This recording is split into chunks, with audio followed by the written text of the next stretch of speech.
Welcome back नाज़रीन। Programme के इस हिस्से में हम जिक्र करेंगे एक बहुत अहम मौजू का, जिसको जितनी मेरे ख्याल में तवज्जो मिलनी चाहिए वो मिलती नहीं है, और वो है जो पाकिस्तानी गैर या बैरून मुल्क जेलों में इस वक्त कैद हैं।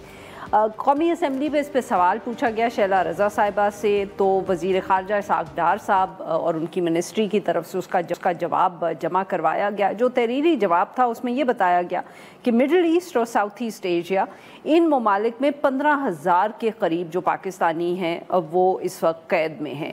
पिछले साल जब ये नंबर्स हमारे सामने आए थे तो बताया गया था कि ये 20,000 के करीब कैदी ऐसे हैं। ये भी बताया गया कि 3 ममालिक जिनके साथ हमारी इस हवाले से एक ट्रीटी भी है, उधर उसके बावजूद 13,000 के करीब पाकिस्तानी जो हैं वहाँ कैद जेलों के पीछे हैं, जेल में हैं। सबसे जो हम कह सकते हैं बड़ा नंबर है वो सऊदी अरेबिया का है, वहाँ 10,000 के करीब पाकिस्तानी जो हैं वो कैद में हैं। इसके अलावा भी मिडल ईस्ट के और जो ममालिक हैं और साउथ ईस्ट एशिया जैसे कैम्बोडिया, थाईलैंड, मलेशिया, इधर भी पाकिस्तानी मौजूद हैं। इस मौजू पे बात होती ही रहती है और हमेशा ये हाईलाइट किया जाता है कि एक तरफ तो ऑब्वियसली बायलैटरल ट्रीटीज़ जो है वो बहुत अहम होती हैं, मगर इसके साथ साथ जो रिसोर्सेज होती हैं हमारी सफारत खानों की, उनसे भी बहुत फ़र्क पड़ता है। ज़्यादातर ममालिक में जो सफारतकार हैं या जो सफारत खाने हैं, उनके पास इतने लोग या वसाइल नहीं होते कि वो इस इशू को फॉलो कर सके। इस सारे मामले पे गुफ्तगू करने के लिए आज साथ मौजूद है आयशा गर्देजी साहिबा, वकील हैं, ह्यूमन राइट्स के इश्यूज़ पे काम करती हैं, जस्टिस प्रोजेक्ट पाकिस्तान से इनका ताल्लुक़ है। Welcome to the show Ayesha साहिबा। ये बताइएगा आयशा साहिबा कि ये जो नंबर कम हुआ है, एटलीस्ट जो हमें मीडिया रिपोर्ट से हमने देखा है कि 20 से 10-15,000 पे आ गया, is this a good thing?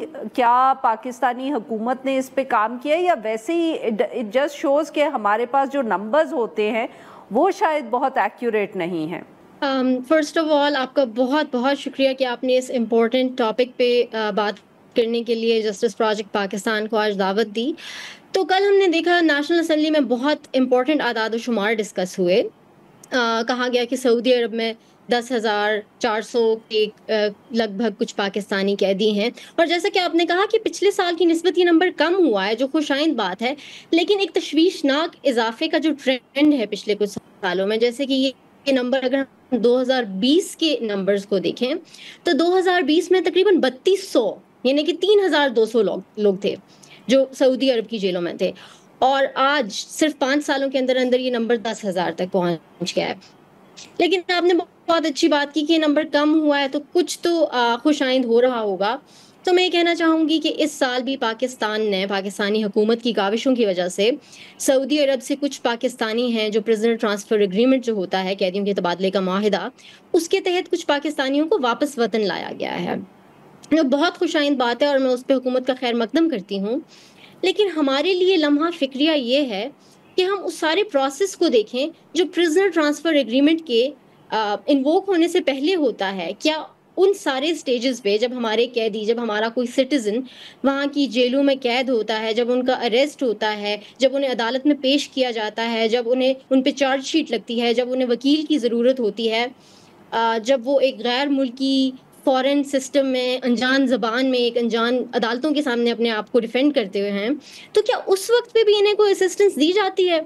और क्या ये काफ़ी है कि आप सिर्फ प्रिजनर ट्रांसफ़र एग्रीमेंट साइन कर लें, उसके तहत लोगों को वापस ले आएं, लेकिन उससे पहले का जो सारा प्रोसेस है, जिन सारे मरहलों से गुजरते हैं आपके कैदी? कह रही हैं कि हमारे जो सफारत खाने हैं उनके पास, उनको ज़्यादा इफ़ेक्टिवली इन इश्यूज़ को फॉलो करना चाहिए जब लोग गैर मुख्तलिफ ममालिक में पाकिस्तानी शहरी जो हैं जब वो अरेस्ट होते हैं और वहाँ के वो जुडिशल सिस्टम में दाखिल होते हैं, कि हमें उस स्टेज पे ज़्यादा मेहनत करनी चाहिए बनिस्बत इसके कि जब वो एक दफ़े उनको सज़ा मिल जाए और वो जेल के सिस्टम में आ जाए? बिल्कुल बिल्कुल। देखिए, जो ड्यू प्रोसेस होता है, ड्यू प्रोसेस का जो राइट है, जो हमारा कॉन्स्टिट्यूशन भी कहता है आर्टिकल 4 कि wherever a Pakistani citizen may be, चाहे वो पाकिस्तान के अंदर है, वो पाकिस्तान के बाहर है, उसका ड्यू प्रोसेस का हक कायम रहता है।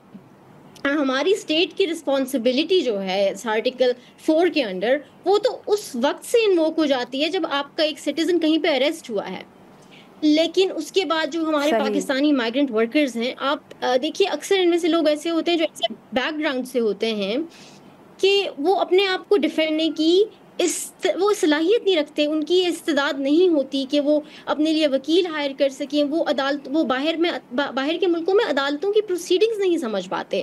ان کے پاس کوئی ایسا نہیں ہوتا کہ انہیں کوئی ایڈوائس مل جائے. اکثر اوقات انہیں ڈسکریمنیشن کا سامنا کرنا پڑتا ہے، اور اکثر انہیں ایسے جرائم میں سزائیں ہوتی ہیں، پرٹیکولرلی ساؤتھ ایسٹ ایشیا اور مڈل ایسٹرن ممالک میں جن کا کل ذکر ہوا ہے نیشنل اسمبلی میں، ایسے جرائم میں سزائیں ہوتی ہیں جن کے لیے پاکستان میں اتنی سنگین سزا نہیں ہے.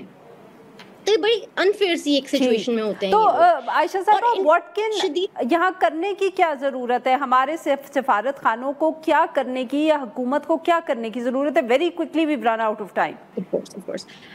تو دیکھیے ہم یہ پرابلمس آئیڈینٹیفائی کر رہے ہیں. ہم دیکھ رہے ہیں کہ بہت مومنٹم ہے اس وقت گورنمنٹ کی جانب سے بھی، جو کہ I welcome it whole heartedly کہ اس بارے میں بات ہو رہی ہے. سب سے پہلی چیز تو یہ ہے کہ ہمارے ملک میں کانسولر پروٹیکشن جو ہے، جو آپ کی نہ صرف ایک انٹرنیشنل لا کے انڈر آبلیگیشن ہے، وینا کنونشن کے انڈر، آپ کی اپنے کانسٹیٹیوشن کے انڈر آبلیگیشن ہے لوگوں کو کانسولر پروٹیکشن پرووائڈ کرنے کی. ہمارے پاس اس کے لیے کوئی کمپریہنسو فریم ورک نہیں ہے. بہت بہت شکریہ عائشہ صاحبہ، آپ نے ہمارے لیے وقت نکالا. آج کے لیے بس اتنا ہی. We'll be back tomorrow at the same time.